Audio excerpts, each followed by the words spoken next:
আসসালামু আলাইকুম বন্ধুরা, আজকে দেখাবো কিভাবে আপনি ঘরে বসেই অষ্টম শ্রেণীর অর্থাৎ জুনিয়র দাখিল পরীক্ষা জেডিসি এর রেজিস্ট্রেশন অর্থাৎ ইএসআইএফ ফর্ম কিভাবে পূরণ করবেন। আমি আশা করছি আজকের ভিডিওটি সম্পূর্ণভাবে দেখলে আপনার আর কখনো ইএসআইএফ রেজিস্ট্রেশন নিয়ে কখনোই সমস্যা হবে না ইনশাআল্লাহ। চলুন শুরু করি।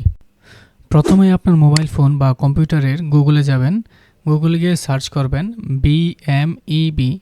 বিএমইবি সার্চ করার পর আপনার মাদ্রাসা শিক্ষা বোর্ডের যে ওয়েবসাইটটি আসবে সেখানে ক্লিক করবেন। ক্লিক করার পর পুরাতন ওয়েবসাইট বাটনটাতে ক্লিক করবেন। ক্লিক করার পর ইএফএ বাটনে ক্লিক করবেন। তারপর জুনিয়র দাখিল সার্টিফিকেট জেডিসি অষ্টম বৃত্তি ইএসআইএফ স্টুডেন্ট ভেরিফিকেশন 2026 সিলেক্ট করে কন্টিনিউ বাটনে ক্লিক করবেন। তো একটু সময় লাগবে, আশা করি চলে আসবে।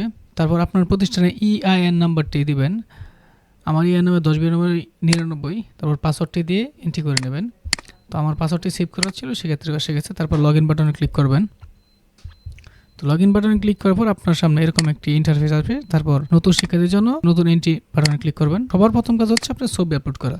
ছবিটি আপলোড করার পর একটু সময় লাগবে, তো ধৈর্য সহকারে কাজ করবেন।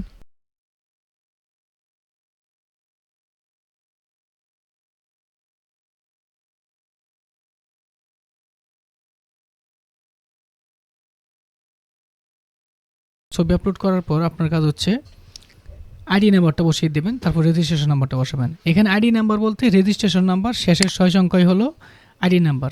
অনেকে বিষয়টা ভুল করেন, রেজিস্ট্রেশন নাম্বার শেষের 6 সংখ্যাই হলো আইডি নাম্বার। এখন আইডি নাম্বার এবং রেজিস্ট্রেশন নাম্বার দিয়ে সার্চ বাটনে ক্লিক করব। তার সকল তথ্য চলে আসবে, জন্ম নিবন্ধন নাম্বার সহ চলে আসবে। তারপর শ্রেণীর রোল নাম্বারটা দিয়ে দেবেন।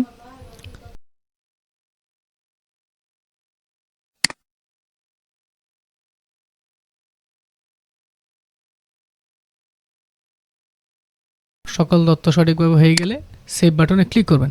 এখানে একটা বিষয় বলে রাখি, যে সকল শিক্ষার্থীরা আগে ষষ্ঠ শ্রেণীতে রেজিস্ট্রেশন করেনি সেই সকল শিক্ষার্থীরা অষ্টম শ্রেণীতে অর্থাৎ জেডিসিতে রেজিস্ট্রেশন করতে পারবে না।